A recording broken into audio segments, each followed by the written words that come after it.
सुनील भाई सर, एक चीज ये, जरा आप उत्तर प्रदेश की बात हो रही थी और एक बहुत सरप्राइजिंग एक डेटा है। इस दूसरे फेज की 88 सीट में कांग्रेस लड़ रही है 68 सीट पे, बीजेपी लड़ रही है 69 सीट पे, और इनसे ज्यादा बीएसपी लड़ रही है 74 सीट पे। मतलब ये एक बहुत सरप्राइजिंग डेटा मेरे लिए था। दूसरा, मैं एक चीज इसलिए आपसे पूछ लूं, यूपी में मैं जहां से आता हूं, इस समय डिस्काउंट पे सेल, इस समय बहुत डिस्काउंट पे टिकट मिल रहा है बीएसपी का। मतलब मुझे ये बताया गया है कि जहां कहीं कहीं पे 25 लाख रुपए में मिल गया है, जो शायद 90-95% डिस्काउंट तक की बात है। तो क्योंकि मैं इसलिए इस बात को कह रहा हूं कि भयंकर ढंग से बीएसपी ने बांटे हैं वो।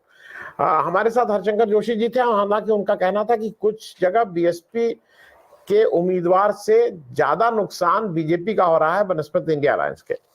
तो एक तो ओवरऑल आपका एक जो आज का वोटिंग हुआ है, स्पेसिफिकली उत्तर प्रदेश में 8 में से 7 सीट बीजेपी को डिफेंड करनी थी। खबरें अच्छी नहीं आ रही हैं बीजेपी के पॉइंट ऑफ व्यू से। और बीएसपी का मैं बार बार इसलिए पूछ रहा हूं क्योंकि जो मुझे एक मतदाता का वर्ग अल्पसंख्यक, वो बिल्कुल ठीक से इंडिया अलायंस के पीछे खड़ा है। दलित वोट जो शिफ्ट हुआ था बीजेपी में, वो अगर वापस आएगा तो क्या बीएसपी में ज्यादा आएगा या वो इंडिया अलायंस की तरफ भी आ सकता है? क्योंकि संविधान वाली बात, बदलने वाली बात तो अब घर घर पहुंच गई है और लोग इससे डरे हुए हैं। खास करके वो वर्ग जिनको ये सुरक्षा, वो इसको सुरक्षा की तरह देखते हैं, सुरक्षा कवच की तरह। सुनील भाई साहब। धन्यवाद आनंद जी। जो दलित वोटर है वो किस बात को लेकर के उत्तेजित है? क्या वो उन मुद्दों पे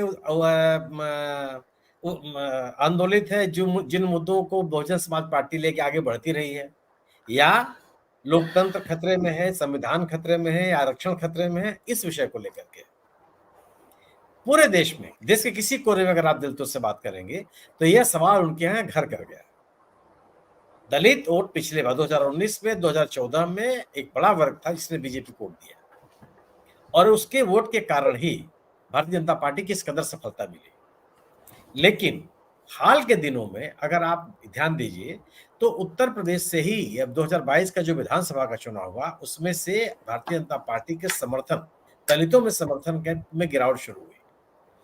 और अगर आप घोसी का उपचुनाव देख लीजिए तो घोसी के उपचुनाव में समाजवादी पार्टी को जो जनरल इलेक्शन में वोट मिले थे, उसकी तुलना में 20% ज्यादा बाई इलेक्शन वोट मिले। बहुजन समाज पार्टी के इस अपील के बावजूद कि लोग उनके समर्थक नोटा को थे। तो ये जो 20% ज्यादा वोट देने वाले लोग हैं, कौन है? दूसरी चीज, अगर अगर आरक्षण खतरे में है, अगर संविधान खतरे में है, तो निश्चित रूप से दलित समुदाय उसके साथ जाएगा जो भारतीय जनता पार्टी को हरा रहा होगा या चुनौती दे रहा होगा। इस मानक पर बहुजन समाज पार्टी कहीं नहीं खड़ी होती। ये जो आपने कहा कि कुछ लोग कह रहे हैं कि बहुजन समाज पार्टी कुछ स्थानों पर एनडीए को नुकसान पहुंचा रही है, यह भी एक आर्टिफिशियल विमर्श है। इससे बीजेपी का कोई नुकसान नहीं होने वाला है, या बीजेपी के ही लोग इसको बढ़ा रहे हैं, और इसलिए बढ़ा रहे हैं कि बीएसपी के उम्मीदवारों को आप कमजोर मत समझिए। और वह इसलिए बताने की कोशिश की जा रही है कि जो इंडिया ब्लॉक का वोटर है वह खिसक कर इनके पास चला गया, यह इंडिया ब्लॉक के, इंडिया दल समूह के वोटरों के विभाजन की कोशिश है। किस जगह पे बीएसपी समर्थन कर देगी, किस जगह बीजेपी का उम्मीदवार इतना ताकतवर है? कहीं इंडिविजुअल कोई उम्मीदवार ताकतवर है? मतलब बड़े, अगर उत्तर प्रदेश को पूरे आप निकाल से डालिए तो फूल बाबू को बरेली में छोड़ दीजिए, तो आनंद जी आप किसी उम्मीदवार का नाम बता सकते हैं? आपने खुद कहा कि घोड़ों डिस्काउंट पर टिकट मिल रहा है, उसका कालबेल बजाना मुश्किल होता था बहुजन समाज पार्टी का, उसके दरवाजे पे खड़ा होना मुश्किल था, और वहां इतना डिस्काउंट चल रहा है। मतलब एक भी लोकप्रिय, जनप्रिय, सक्रिय किसी उम्मीदवार का नाम नहीं बता सकते। क्यों हुआ ऐसा? भारतीय जनता, बहुजन समाज पार्टी का जो प्रतिबद्ध मतदाता है वो भी बहुजन समाज पार्टी के साथ नहीं रहना चाहता। वजह क्या है कि आज मतदाता दो है, या तो मोदी जी के साथ है या वो मोदी जी के खिलाफ है। केंद्र में मोदी जी ही है, और अगर जो खिलाफ मतदाता है वो कंसोलिडेट है, उसमें विभाजन नहीं हुआ। जो पक्ष वाला मतदाता है वो जो प्रतिबद्ध मतदाता है वो भी उनके साथ है, उसकी संख्या 15-20% है। ये जो चुनाव जिताने वाला प्रतिशत है वह उनसे छिटक गया, कि वह जो चुनाव जिताने वाला प्रतिशत आया था वह एक नए भारत के निर्माण के लिए आया था, अच्छे दिन लाने के लिए आया था। अब ये दोनों के दोनों विषय भारतीय जनता पार्टी के एजेंडे से गायब है। अगर उत्तर प्रदेश में मतदान का प्रतिशत कम है, अगर बिहार में मतदान का प्रतिशत कम है, अगर महाराष्ट्र में मतदान का प्रतिशत कम है, अगर राजस्थान और मध्य प्रदेश में मतदान का प्रतिशत कम है, तो ये किसके प्रभाव के इलाके हैं? यहाँ पर तो बम्पर वोटिंग होनी चाहिए। इसमें तो कोई बहस नहीं कि अब यहाँ तो इतना वोट होना चाहिए कि दूसरे आदमी को वोट देने का मौका ही नहीं मिलेगा। आप लगातार वोटिंग का परसेंटेज देखते चले जाइए। सुबह 9 बजे तक उत्तर प्रदेश में 11.67% वोटिंग हुई, 1 बजे बढ़कर के 35% हो गई, 1 बजे, और 3 बजे बढ़कर के ये 44% 13% मतदान हुआ 3 बजे तक। अभी 5 बजे तक हमने नोट नहीं किया।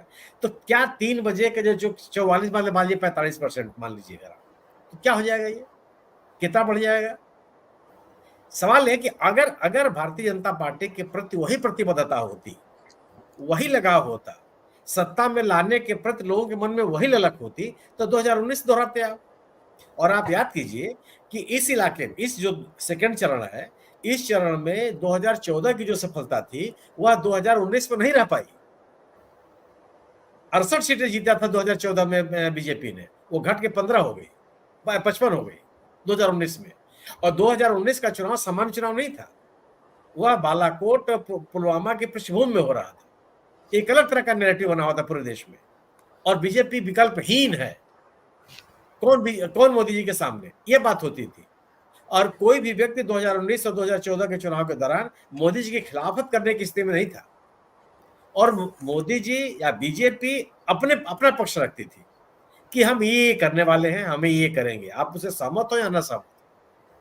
आज भारतीय जनता पार्टी का पूरा प्रचार अभियान नकारात्मक चीजों पर आधारित है।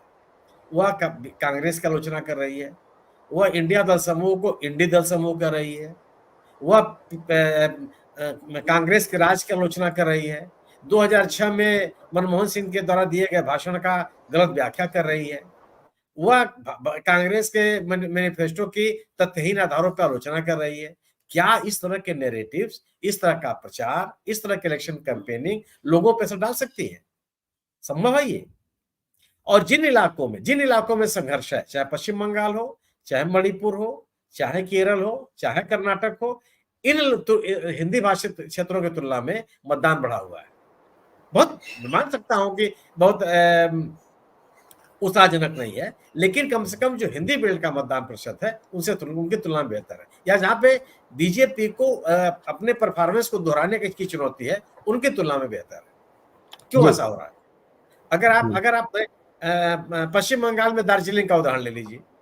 दार्जिलिंग में बीजेपी का सिटिंग एमएलए उनके विद्रोही उम्मीदवार बन गया है। जो गोरखालैंड के लोग, जो परिषद थी, उसके नेता बिमल गुरुंग की अध्यक्षता में पूरी तरह से बीजेपी के समर्थन में थे। उसमें से एक खेमा टूट गया है हमार पार्टी के नाम पर, और वह कांग्रेस के साथ चला गया। सोच नहीं सकता था कोई। सुनील भाई,